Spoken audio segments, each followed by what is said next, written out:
teh kampung teh sabriji apa mana teh anu korban teh 17 genep genep belas juga 7 antara genep belas 17 anu kapan mah hiji paling itu kapan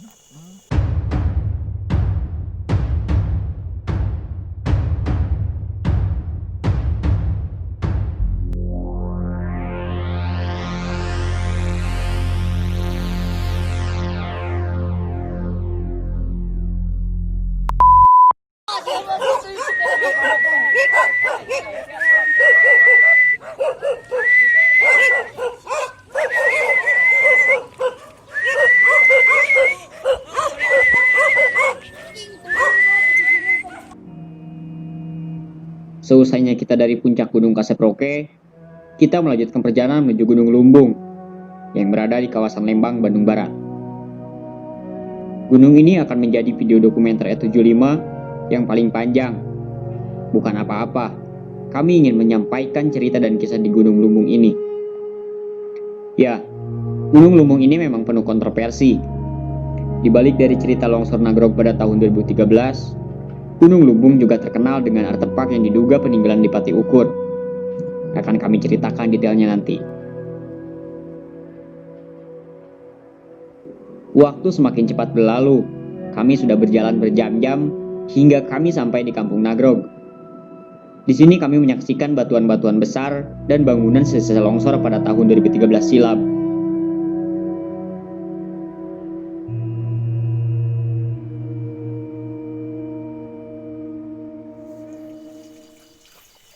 Kita kemalaman guys, kawan gedar.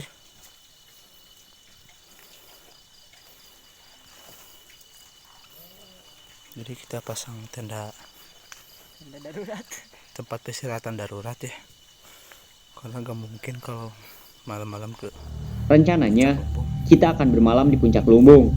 Namun, karena perjalanan malam tidak memungkinkan, kami pun memutuskan bermalam di Kampung Nagrog, tepat di depan halaman rumah Pak Saiman, yang mana beliau adalah salah satu korban selamat dari longsor Nagrog yang menewaskan belasan warga ini. Di lokasi ini, kami bermalam. Terlihat terdapat beberapa rumah, sekitar 4-5 rumah. Namun, entah karena sugesti yang buruk atau memang tempatnya, beberapa dari kami merasakan aura mistis yang cukup kental di lokasi ini. Kami pun menyempatkan untuk berbincang dengan Pak Saiman. Ia menceritakan perihal kejadian longsor yang terjadi kala itu. Beliau menceritakan bahwa salah satu keluarganya juga menjadi korban meninggal.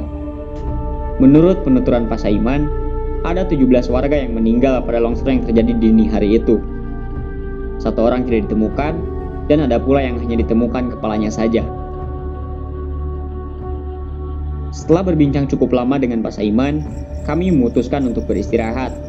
Namun, kami tidak dapat tidur dengan pulas. Mungkin karena sugesti kami yang buruk tentang lokasi bermalam ini.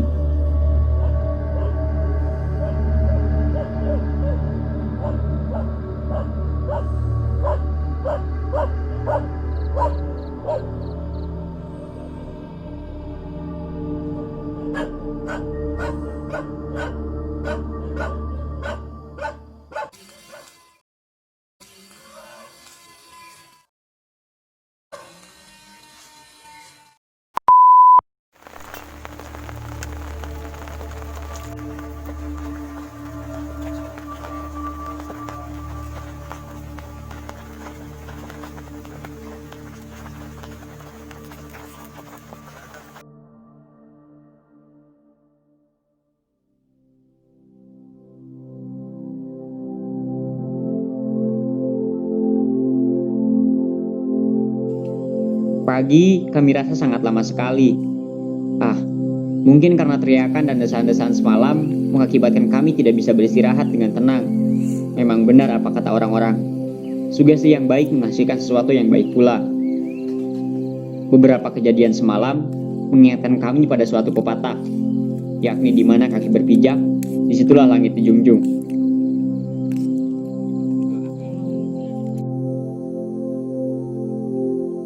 Seusai sarapan pagi, kami kembali melanjutkan perjalanan menuju puncak Lumbung. Kami kira jalur ke Gunung Lumbung ini tidak akan memakan waktu yang lama. Ternyata kami salah. Jalur yang kami ambil adalah jalur yang berkeliling, atau kami menyebutnya dengan jalur obat nyamuk. Perbukitan di cekungan Lembang ini memaksa kami harus berjalan turun naik bukit.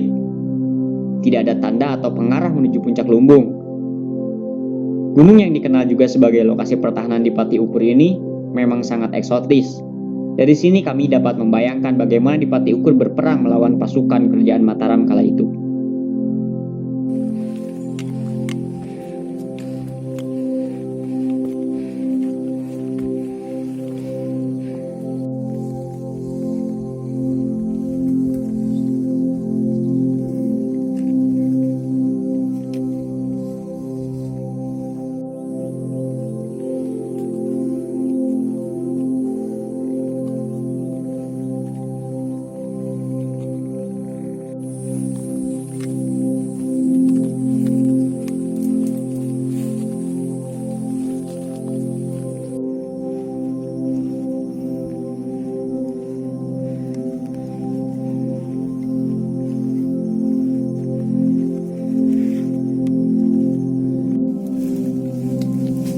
Setelah perjalanan panjang dan cukup melelahkan, kami dihadapkan dengan jalur yang sudah tertutup dan tidak bisa dilalui. Kami pun kembali mencari jalur lain dan ternyata sama. Jalur sudah tertutup oleh tumbuhan ilalang yang tinggi. Akhirnya, kami memutuskan kembali berjalan dan memutari kembali bukit ini hingga menemukan jalur perkebunan yang terhubung dengan jalur menuju Arca Lumbung. Setelah berjam-jam mengelilingi bukit, kami berjalan di jalur yang benar. Dan kami sampai di puncak Lumbung sekitar jam 11:30 siang.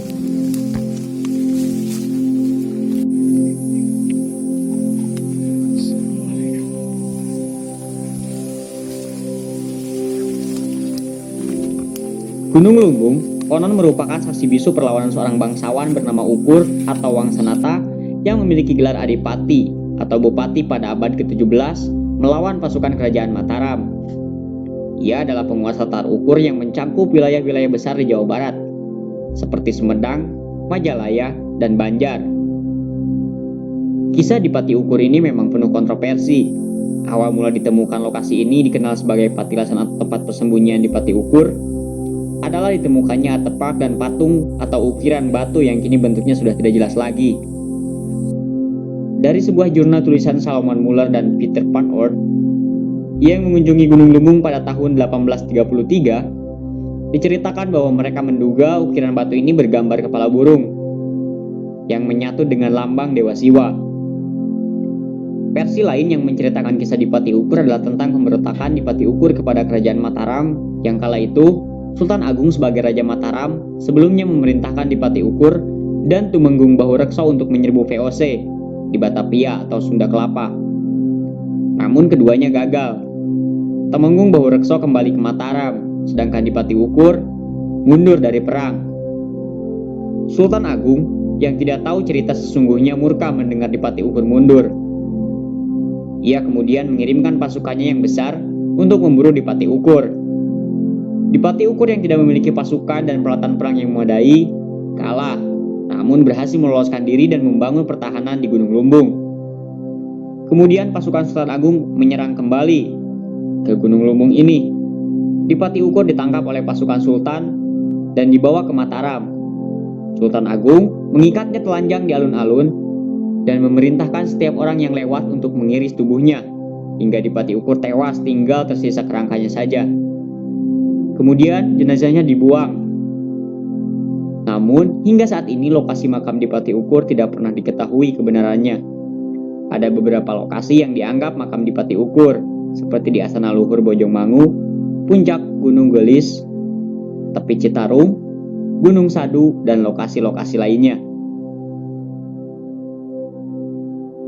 Lokasi Arca ini merupakan salah satu situs yang perlu dijaga.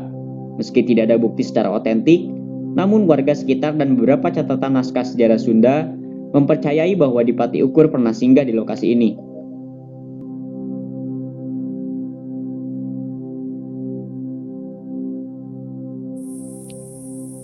Dari puncak Gunung Lumbung, ekspedisi 75 KBB, Yongger Connection Cililin. Muda, karya, jaya.